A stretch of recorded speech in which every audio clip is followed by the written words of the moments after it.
जय हिंद दोस्तों, मेरा नाम तुषार कुमार है। क्लियर सीजीपीएससी के यूट्यूब चैनल पे आप सभी का स्वागत है। आज हम लोग बात करने वाले हैं, बहुत इंटरेस्टिंग टॉपिक होने वाला है। सीजी व्यापम के लिए आप मैथ और रीजनिंग की तैयारी कैसे कर सकते हैं, कैसे इन विषयों पर आप फुल मार्क्स जो है अपने ला सकते हैं। मतलब यदि मैथ रीजनिंग के क्वेश्चन आते हैं तो सारे के सारे क्वेश्चन आप सॉल्व कर सकते हैं। क्या अप्रोच होना चाहिए, किस प्रकार से फर्क करता है ये बाकी कॉम्पिटिटिव एग्जाम से, किस प्रकार से ये आपको पोस्ट दिलाने में मदद करेगा। तो एक जनरल हम लोग बात करें तो अभी आपको देखने को मिलेगा कि आने वाले कुछ समय में व्यापम के थ्रू भर्तियां होना शुरू हो जाएंगे। प्रेस नोटिफिकेशंस आने लगे हैं, हम हमारे यूट्यूब चैनल पर डालते रहते हैं जब भी कोई भर्ती का विज्ञापन आता है। साथ ही साथ 1 से 2 साल के अंतर्गत बहुत सारे पद स्वीकृत होंगे और बहुत सारी वैकेंसीज आएंगी, ऐसी संभावनाएं बढ़ रही हैं। व्यापम में एक बेनिफिट होता है पीएससी के ऊपर, 1 डे एग्जाम रहता है। आप एक बार एग्जाम दीजिए, एग्जाम में अगर आपने स्कोर अच्छा किया है, आपकी रैंक आती है, आपको सीधा सीधा पोस्टिंग मिल जाएगी। यहाँ पे प्रीलिमिनरी, मेंस या इंटरव्यू वाला कोई फेज नहीं होता। आपको केवल एक दिन एग्जाम देना है और आपका काम बन जाएगा।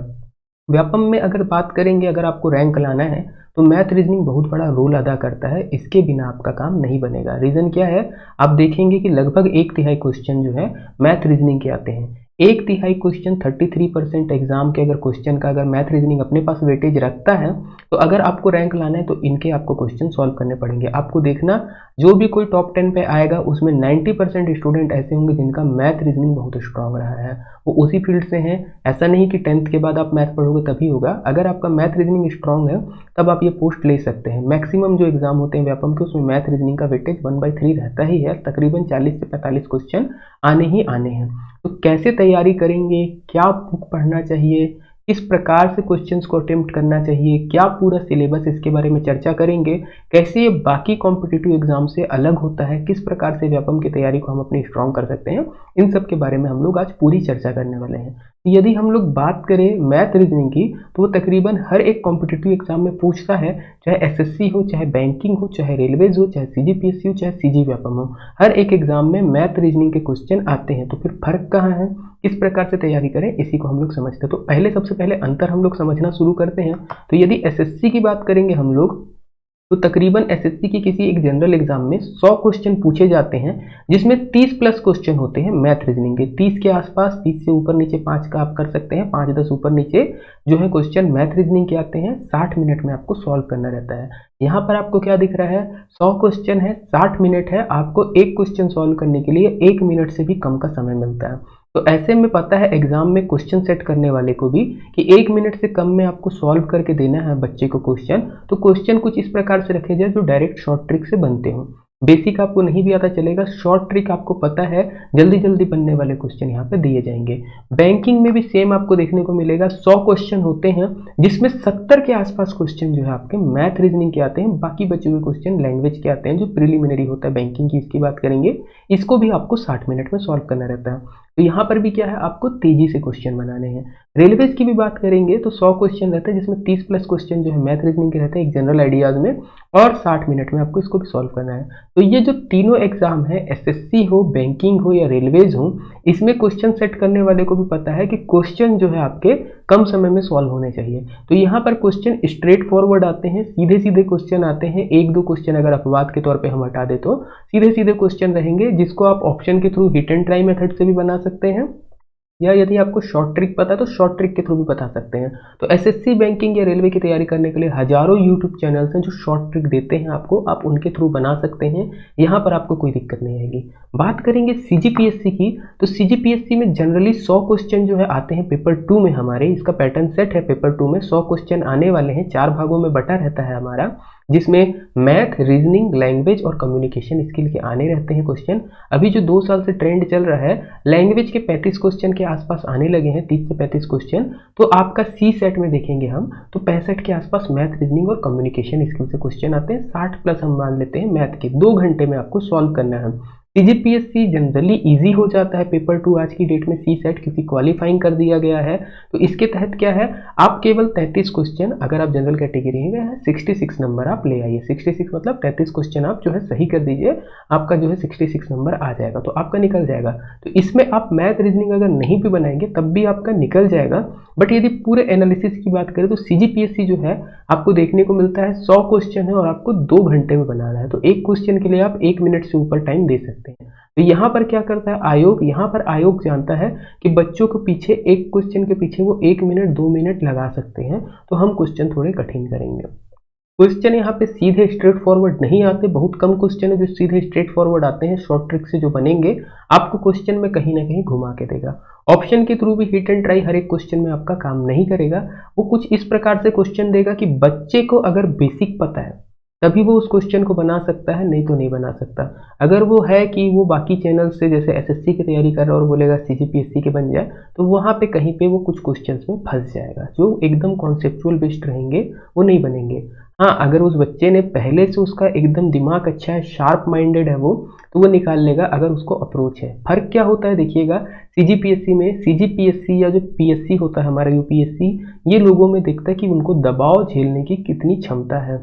बाकी एसएससी बैंकिंग रेलवेज उसमें नहीं देखा जाता, पीएससी में देखा जाता है कि वो जो स्टूडेंट है जिसको हम अधिकारी बनाने वाले हैं वो दबाव कितना ज़्यादा झेल सकता है, उसकी प्रॉब्लम सॉल्विंग एबिलिटीज़ कितनी ज़्यादा है। आउट ऑफ द बॉक्स अगर क्वेश्चन आता है या कुछ घुमा दिया गया तो किस प्रकार से वो व्यक्ति सॉल्व करेगा, तो ये सारी अप्रोच देखी जाती है। तो यहाँ पे क्वेश्चन थोड़े घुमाने वाले रहते हैं क्योंकि टाइम ज़्यादा है। ऐसे ही व्यापम की बात करेंगे तो व्यापम में और ज़्यादा टाइम मिलता है, 150 क्वेश्चन रहते हैं जिसमें 40 से 45 क्वेश्चन, कभी कभी 50 क्वेश्चन मैथ रीजनिंग के आते हैं, जिसको आपको सॉल्व करना है आराम से 180 मिनट या 3 घंटे में। अब 3 घंटे में आपको 150 क्वेश्चन सॉल्व करने हैं, सीधा सीधा हिसाब लगाएंगे तो हर एक क्वेश्चन के पीछे आपको बहुत ज़्यादा टाइम मिल जाता है। अब जब यहाँ पे बहुत ज़्यादा टाइम मिल रहा है तो व्यापम किस प्रकार के क्वेश्चन देगा, व्यापम देगा लेंदी क्वेश्चन, आपको ट्रिक्स देगा, फॉर्मूला बेस्ड भी देगा और लेंदी क्वेश्चन भी देगा। एसएससी से या बैंकिंग की ट्रिक्स से बहुत ज़्यादा डिफर कर जाता है यहाँ पर, क्योंकि यहाँ पर नंबर्स का पूरा खेल हो जाता है। व्यापम में आपको 10 क्वेश्चन आसपास इस प्रकार के देगा जो आप ट्रिक वहाँ पे काम नहीं करेगी, बहुत कम क्वेश्चन होंगे जहाँ पे आपकी ट्रिक काम करेगी, आपका पूरा लॉजिक देखेगा। व्यापम वनडे एग्जाम है, सीजीपीएससी से अगर हम लोग कंपेयर करें, सीजीपीएससी से व्यापम का सिलेबस बड़ा है, मैथ रीजनिंग का ज़्यादा कठिन है व्यापम का। एक बात ये अलग हो जाती है कि आपको एक बार पढ़ना है, एक बार में देना है एग्जाम, उसके बाद आपका सिलेक्शन है। सीजीपीएससी में आप पेपर 2 में भले बच जाएं, बट जब फिर मेंस का पेपर होगा तो वहाँ पर आपको मैथ रीजनिंग से तो गुजरना है। तो ये चीज़ को थोड़ा ध्यान में रखते हुए सीजीपीएससी और सीजी व्यापम, बेसिक आज हमारा जो वेटेज है पूरा हम किसके ऊपर ध्यान दे रहे हैं, सीजी व्यापम के लिए मैथ की तैयारी कैसे करें। 150 क्वेश्चन है, 180 मिनट है या 3 घंटे हैं, जिसमें 40 प्लस क्वेश्चन आपके किससे आने वाले हैं, मैथ रीजनिंग से आने वाले हैं। तो इन क्वेश्चंस को कैसे सॉल्व करें, जनरली क्वेश्चंस लंबे आते हैं, तो यदि आपका कमांड बेस पे है, आपने 10वीं तक बहुत अच्छे से मैथ रीजनिंग की पढ़ाई की है, अच्छे से आपने मैथ्स बनाया है, तो आपको ईजी जाएगा। यदि आप शॉर्ट ट्रिक के भरोसे रहते हैं तो थोड़ा मुश्किल होगा। एक चीज़ और ध्यान देने वाली है, ये जो इतना बड़ा हम लोग देखते हैं, अभी सिलेबस की बात करेंगे, जो भी नोटिफिकेशन आता है जनरली 40 दिन 45 दिन पहले, कभी कभी 3 महीना पहले। 3 महीना पहले अगर कोई एग्जाम का डेट है और उसके बाद आप सोचेंगे कि मैथ रीजनिंग की तैयारी कर लें, तो सिलेबस इतना बड़ा है जिसको कवर अप करने में 6 महीने का टाइम लगता है, अगर आप रेगुलर क्लासेस कर रहे हैं हर दिन और तेज़ी से कर रहे हैं तो। अगर आप सोचेंगे 40-45 दिन में आप पूरा व्यापम की तैयारी कर लेंगे, या यदि कोई आपको ऐसा बोलता है 40-45 दिन के अंदर हम लोग व्यापम की तैयारी मैथ की ही केवल आपको करा के दे देंगे, तो वो भी तकरीबन पॉसिबल नहीं होता एक एवरेज स्टूडेंट के लिए। तो क्या है सिलेबस, इसको समझते हैं, कितना बड़ा सिलेबस है, क्या क्या पढ़ना पड़ता है, इसको समझते हुए हम लोग फिर देखेंगे कौन सी बुक फॉलो करना चाहिए, कैसा आपको रूटीन बनाना चाहिए पढ़ने के लिए। उम्मीद है आपको यहाँ तक वीडियो समझ में आ रहा होगा। आगे चलते हम लोग सिलेबस की बात करते हैं। तो यदि सिलेबस में देखेंगे तो कुछ एक जनरल जो सिलेबस हम देखें व्यापम के किसी भी एग्जाम का, एसएससी में भी सेम रहता है, पीएससी में भी लगभग सेम रहता है। क्या क्या चीज़ें पूछती हैं, तो सबसे पहले आता है संख्या पद्धति या नंबर सिस्टम। नंबर सिस्टम की यदि हम लोग अगर बात करेंगे तो इसमें अभाज्य संख्या क्या है, भाज्य संख्या क्या है, परिमेय संख्या क्या है, अपरिमेय संख्या क्या है, इनसे बेस्ड क्वेश्चन आते हैं। संख्याओं का जोड़ घटाव, इन सब से जुड़ा हुआ क्वेश्चन आता है। संख्या श्रेणी क्या होती है, समांतर श्रेणी, गुणात्मक श्रेणी, इन सब से संबंधित प्रश्न आते हैं। व्यापम में इनसे क्वेश्चन जो है बहुत ज़्यादा पूछे जाते हैं। नंबर सिस्टम से 1 या 2 क्वेश्चन आने हैं।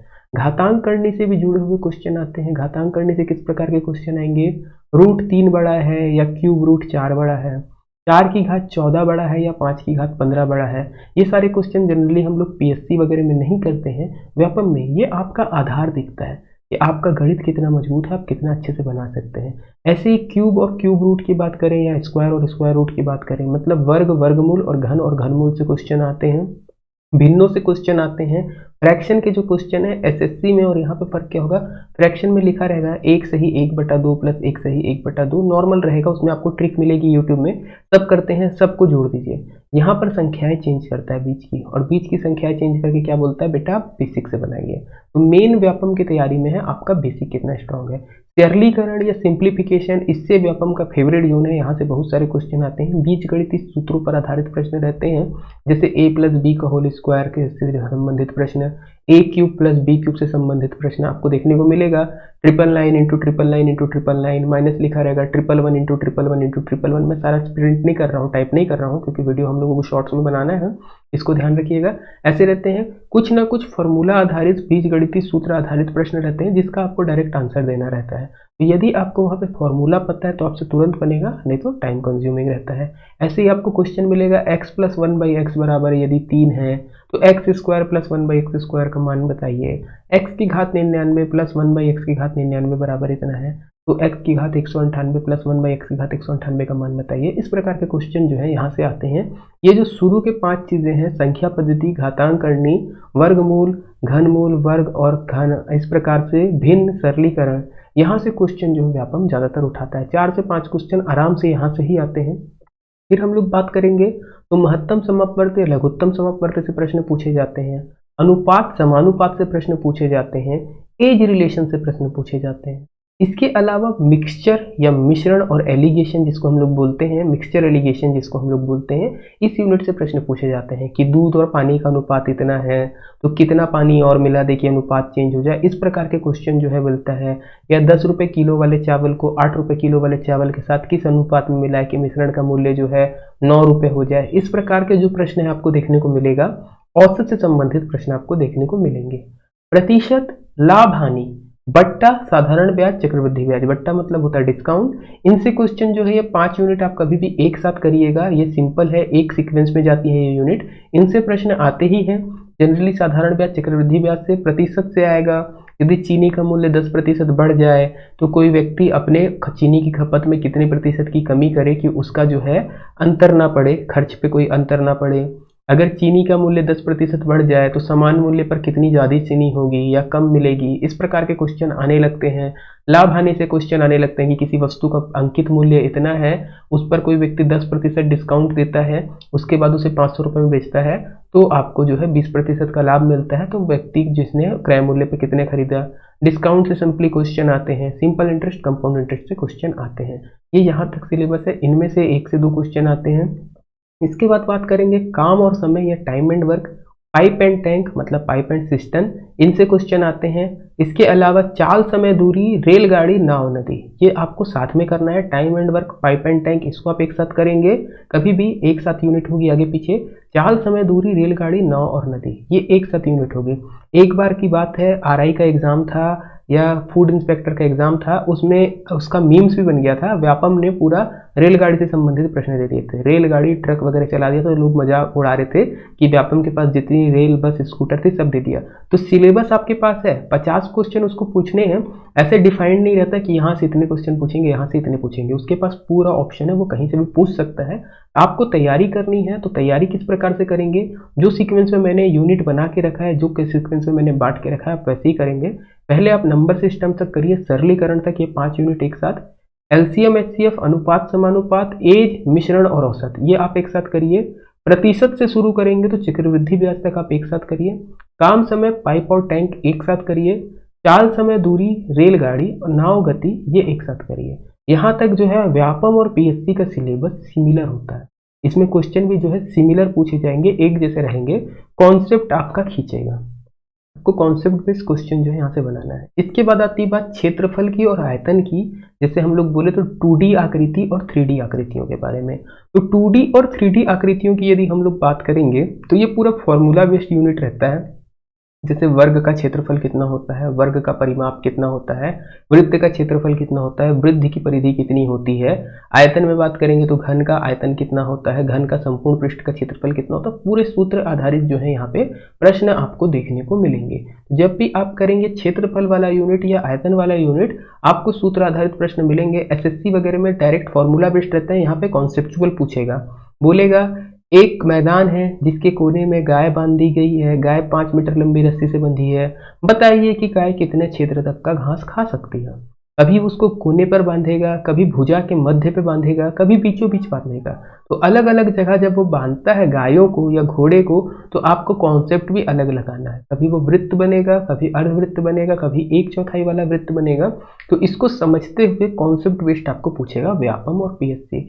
ऐसी आयतन वाले रिलेटेड जो क्वेश्चन आएंगे उसमें आपको बोलेगा कुआं खोदने पर कितनी मिट्टी बाहर निकलेगी, या कुआं खोद के आप वो मिट्टी जो निकल रही है उससे यदि आप सड़क बनाएंगे तो कितनी बड़ी सड़क बनेगी।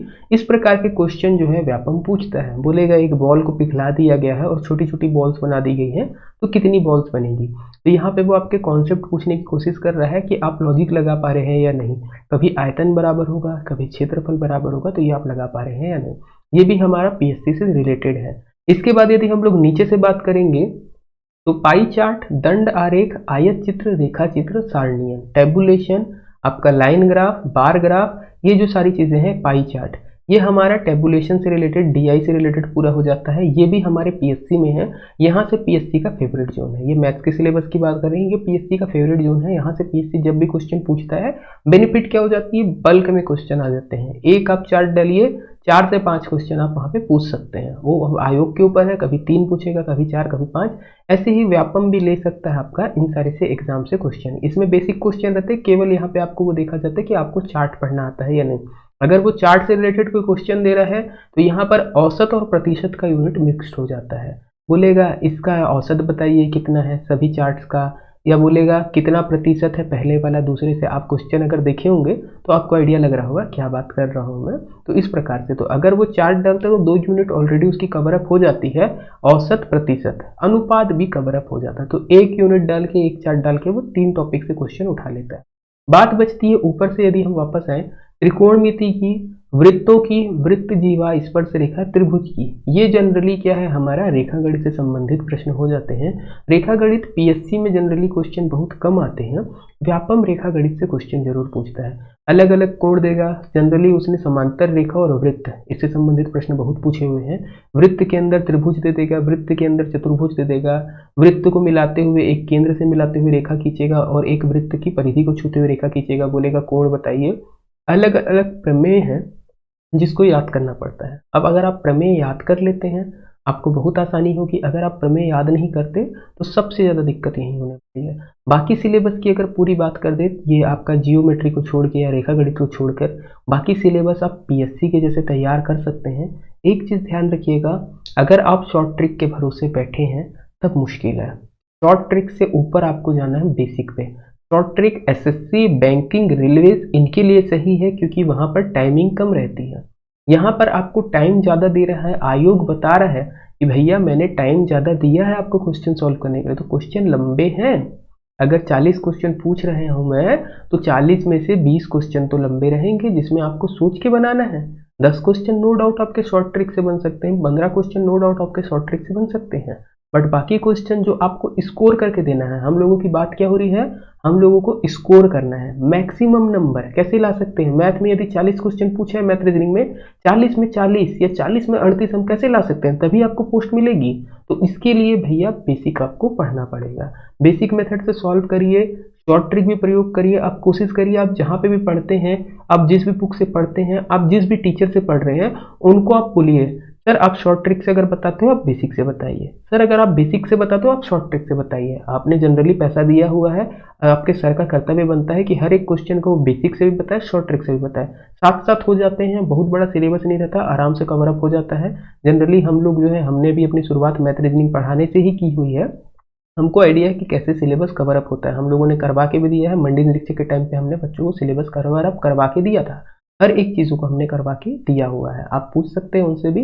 तो आप ये चीज़ को ध्यान रखिएगा, आप कोई भी सिलेबस पढ़ रहे हैं, आप केवल व्यापम की तो करेंगे नहीं, तो आप बेसिक तो साथ में करिए, शॉर्ट ट्रिक भी करिए। केवल शॉर्ट ट्रिक के भरोसे नहीं रहिएगा, अदरवाइज व्यापम आपका जो है निकल जाएगा हाथ से, व्यापम कुछ ना कुछ अटक जाएगा। अब जनरली अब बात करते हैं हम लोग कौन सी बुक्स आपको पढ़नी चाहिए, कैसे बुक्स पढ़नी चाहिए और कौन कौन सी बुक्स नहीं भी पढ़नी चाहिए, उसके बारे में भी देखेंगे। तो बुक आप फॉलो कर सकते हो मैथ के लिए, आर.एस. अग्रवाल सबसे बढ़िया बुक है, सबसे अच्छी बुक है। जनरली इससे क्वेश्चन पूछ देता है एज इट इज इसके डाटा के साथ। 1 या 2 क्वेश्चन आपको मिल जाएगा आर एस अग्रवाल की बुक का डाटा के साथ। आपको अगर पुरानी बुक भी मिलती है आर एस अग्रवाल की, कोई दिक्कत नहीं है, नया एडिशन लेने के पीछे मत भागिएगा। पुराने एडिशन से भी क्वेश्चन जो चेंज नहीं होते, आप वहाँ से भी बना सकते हैं। आर एस अग्रवाल आपका फर्स्ट प्रेफरेंस होना चाहिए। आपको व्यापम की तैयारी करना है, आप गेट की तैयारी करते हो, एसएससी की करते हो, बैंकिंग की करते हो, किसी की भी करते हो, आर एस अग्रवाल सबसे अच्छी बुक है। इसलिए क्योंकि इसमें जो सॉल्यूशन है एकदम अच्छे तरीके से, बेसिक तरीके से किया हुआ है। आर एस अग्रवाल को आप फॉलो कर सकते हो एग्जाम लेने के लिए भी, सॉल्व करने के लिए भी क्वेश्चन। आर एस के बाद अगर आपको केवल शॉर्ट ट्रिक समझना है कि शॉर्ट ट्रिक के आधार पर क्वेश्चन बनाने हैं, आप एस डी यादव को फॉलो कर सकते हो। अगर आपको बेसिक सीखना है, आर एस अग्रवाल अच्छी है, एस डी यादव अच्छी है आपको समझने के लिए शॉर्ट ट्रिक। अगर आप क्वेश्चंस के पैटर्न के हिसाब से बनाने की आपको आदत है कि यूनिट का जो पैटर्न सेट है, एस डी यादव बुक अच्छी रहेगी आप शॉर्ट ट्रिक के लिए। यदि आप बेसिक मेथड से सीखना चाहते हो, एस डी यादव आपके काम की नहीं है। आप एस डी यादव के क्वेश्चन ले लीजिए अपने दोस्तों के साथ, कोई भी क्वेश्चन जो मिल जाएगा। मोबाइल में ऐप्स वगैरह रहते हैं, बहुत सारी चीज़ें रहती हैं जिसमें आप निकाल सकते हो। तो एस डी यादव बुक अगर आपको कहीं से मिलती है, उसके क्वेश्चन आप प्रैक्टिस करने के लिए ले सकते हैं। बट यदि आप व्यापम की तैयारी कर रहे हैं, एक प्रेफर करिएगा कि एस डी यादव का सॉल्यूशन मत देखिएगा। अदरवाइज एक यूनिट में आपको 20 टाइप के क्वेश्चन मिलेंगे, 20 पैटर्न मिलेंगे, हैवी हो जाएगा। लूसेंट की बुक आप प्रैक्टिस करने के लिए ले सकते हैं, मैथ रीजनिंग की। लूसेंट की बुक भी अच्छी रहेगी मैथ्स की, जो है उससे भी आप प्रैक्टिस कर सकते हैं। बाकी 10वीं तक की जो सीजी बोर्ड, एनसीईआरटी बोर्ड या सीबीएसई बोर्ड है, इसकी आप बुक ले सकते हैं। इसको आपको क्या करना है, प्रैक्टिस। अब इसको खरीदने की आवश्यकता नहीं है, इसको खरीदने जाओगे तो सबसे ज़्यादा महंगी आपको यही पड़ेगी। 10th तक की बुक्स जो है अवेलेबल रहती है, आपके कोई पड़ोस का बच्चा रखा होगा, उनकी बुक से आप क्वेश्चन सॉल्व करना शुरू करिए। यहाँ से आप मेथड यूज कर सकते हैं, आपके मेंस में भी काम आ जाएगा लिखने के तरीके के लिए। रीजनिंग की बात करेंगे तो रीजनिंग के लिए आप 2 बुक फॉलो कर सकते हैं। रीजनिंग के सिलेबस की आज चर्चा नहीं कर रहे हैं हम लोग, क्योंकि बहुत ज़्यादा वीडियो लंबा हो जाएगा। रीजनिंग के सिलेबस की बात अगर करेंगे या बुक की बात करेंगे, तो एक बुक सबसे अच्छी है, परफेक्ट रीजनिंग आती है दीपक कुमार, बहुत बढ़िया बुक है। रीजनिंग आप वहाँ से सॉल्व कर सकते हैं। इसके अलावा यदि आप परफेक्ट रीजनिंग अफोर्ड नहीं कर पा रहे या आपके आसपास नहीं है, लूसेंट की वर्बल रीजनिंग की बुक आती है, ये भी बहुत अच्छी है। सारी बुक्स जो हैं आपको हिंदी माध्यम, अंग्रेजी माध्यम दोनों में मिल जाएगी। आप अपने हिसाब से प्रीफर कर सकते हैं आपको कौन से माध्यम में पुस्तक को जो है पढ़ना है। यदि आप अंग्रेजी माध्यम में पढ़ते हैं, अंग्रेजी माध्यम सबसे बेस्ट रहेगा आपके लिए। यदि आप हिंदी माध्यम में पढ़ते हैं, तो हिंदी मीडियम की बुक जो है आपके लिए सही रहेगा। अल्टीमेटली आप ये मत करिएगा कि माध्यम चेंज कर दीजिए। कभी भी क्वेश्चन को बनाना है तो आपको सॉल्यूशन देखना है, क्वेश्चन को दिमाग में समझना है। आप जब भी कुछ करते हैं, आपके इमेजिनेशन में वो चीज़ आनी चाहिए, वो बोल क्या रहा है। अगर बोलता है किसी आयत का क्षेत्रफल जो है दिया हुआ है आपको कुछ, यदि आयत की भुजाओं को 10% बढ़ा दिया जाता है, तो वो क्षेत्रफल में कितने प्रतिशत की वृद्धि होगी। तो आपके दिमाग में दिखना चाहिए एक आयत है, इसकी ये भुजा बढ़ी, दूसरी भुजा बढ़ी, तो वो किस प्रकार से हो रहा है। तो ये सारी चीज़ें जब आपके दिमाग में चलने लगेंगी, आपको कॉन्सेप्ट समझ में आने लगेगा, तब आपका मैथ रीजनिंग अच्छा हो जाएगा। अब एक आखिरी बात करते हैं, जल्दी कवर अप करेंगे कि अल्टीमेटली इतना बड़ा सिलेबस है, मैथ का ही सिलेबस इतना बड़ा था, रीजनिंग का तो हम लोग देख भी नहीं पाए। ये सिलेबस कवर अप होने में कितना टाइम लग सकता है, कितने दिन में आप खुद की स्टडी से कर सकते हैं, या अगर आप किसी टीचर की सहायता लेते हैं तो कितने दिन में आपके टीचर करा सकते हैं। ये सारी चीज़ों को हम लोग करेंगे। तो टीचर्स के ऊपर जनरली आप तब बिलीव मत करिएगा कि अगर आपको कोई टीचर दिखता है, कोई अगर टीचर आलसी है, ये चीज़ ध्यान रखिएगा। हम लोग बहुत ज़्यादा पछताए हुए हैं, इसलिए हम लोग आपको बता रहे हैं क्लियर कट। यदि अगर कोई टीचर आलसी है, आपको दिखता है कि वो टीचर बहाना करता है, या टीचर किसी क्वेश्चन में फंस रहा है, शॉर्ट ट्रिक बहुत ज़्यादा यूज़ कर रहा है, वो बोलता है कि पीएससी के लिए पढ़ा रहा है या व्यापम के लिए पढ़ा रहा है, पर हद से ज़्यादा शॉर्ट ट्रिक पे बिलीव करता है, बुक्स को देख देख के बना रहा है, तो वो टीचर्स आपका सिलेबस कवर अप नहीं करवा के देगा अगर ज़रूरत से ज़्यादा छुट्टी लेता है। कितने दिन क्लासेस लगती हैं आपकी मैथ रीजनिंग की, ये भी डिपेंड करता है। यदि आपके कोचिंग में हफ्ते में 3 दिन क्लास लग रही है या 4 दिन क्लास लग रही है, उसके बाद क्लासेस नहीं लग रही हैं, या अल्टरनेट डेज पे क्लास लग रही है पर 1 ही घंटे की क्लास लग रही है, तब भी नहीं हो पाएगा आपका। आपको कोशिश करना है आपके कोचिंग में कि 1 घंटा कम से कम आपकी हर दिन मैथ की क्लास लगे। अगर अल्टरनेट डेज पे लगती है तो 2 घंटे की मैथ रीजनिंग की क्लासेस हो, तब आपका सिलेबस पूरा कवर अप होगा। आपको खुद से मेहनत करनी है क्या? जी बिल्कुल। कोई भी कोचिंग वाला हो या कोई भी टीचर हो, आपको सिर्फ पैटर्न बता सकता है, ये पैटर्न है। हर एक पैटर्न के कम से कम 5 से 6 क्वेश्चन अगर आप कर सकते हो, तो 10 क्वेश्चन आपको खुद से प्रैक्टिस करनी है। बुक्स आप पकड़िए, आप अपना अभी से टाइम निकालिए। आप ऐसे मत सोचिएगा कि 3 महीने बाद एग्जाम होने वाला है, या 3 महीने बाद नोटिफिकेशन आएगा, या 10 महीने बाद नोटिफिकेशन आएगा तब करेंगे। मैथ रीजनिंग एक ऐसा सब्जेक्ट है जो हर एक एग्जाम में पूछता है, आपकी मेहनत बर्बाद नहीं होने वाली है। तो आपको क्या करना है, हर दिन आप निकालिए अपना 1 घंटा, हर दिन निकालिए आप अपना 1.5 घंटा। आप कोशिश करिए, आपकी स्पीड के ऊपर डिपेंड करेगा। 1 घंटा आप निकालिए, प्रैक्टिस करना शुरू करिए टॉपिक के साथ। हर एक बुक में से आप कोई भी बुक पकड़ सकते हैं, प्रिफर कर सकते हैं आप अपने हिसाब से, आपको मैंने बता दिया है। प्रैक्टिस के लिए आप कोई भी बुक ले सकते हैं, वहां से आप क्वेश्चन बनाना शुरू करिए और हर एक टॉपिक पे आप जो है टिक करते जाइए। जैसे आप पुराना वापस देख सकते हैं, जैसे आप देखिए यहाँ पर आपने नंबर सिस्टम के 50 क्वेश्चन बना लिए, तब आप आगे बढ़िए घातांक करने। जब आपको लगने लगे कि नंबर सिस्टम के सारे क्वेश्चन मेरे से बन जाएंगे, तब आप दूसरे टॉपिक पे आइए। ऐसे करते हुए जाइए, हर एक टॉपिक आप मजबूत करिए। ऐसा नहीं है कि आपको सारे टॉपिक्स आने इसमें जरूरी है, एक आध कोई टॉपिक आप जो है छोड़ सकते हैं। रीजनिंग भी सेम है। मैथ रीजनिंग के लिए आपको हर एक दिन जो है 1 घंटा आपको देना है डेडिकेट होके। अगर आप पूरी प्रैक्टिस करना चाहते हैं, आपको पोस्ट लेना है, आज ही आप आराम छोड़ दीजिए, आपको देखने को मिलेगा। नहीं तो आपके बाजू वाले फ्रेंड का सिलेक्शन हो गया है, आपका नहीं हुआ है। और आपके जो बाजू वाले फ्रेंड का सिलेक्शन हुआ है, वो दिन भर अपना खुद में खुद पढ़ता था, बाद में पता चल रहा है कोई कोचिंग वाला उसकी फोटो लगा रहा है, ये हमारे यहाँ से निकला है। वो स्ट्रेटेजीज रहती है लोगों की। अब क्या करेंगे, मार्केट ही ऐसा है, उस पर हम लोग खुल के बात नहीं कर सकते। पढ़ते बेचारे खुद से हैं और नाम कोई दूसरा ले जाता है क्रेडिट, तो वैसे में भी नहीं फंसना है।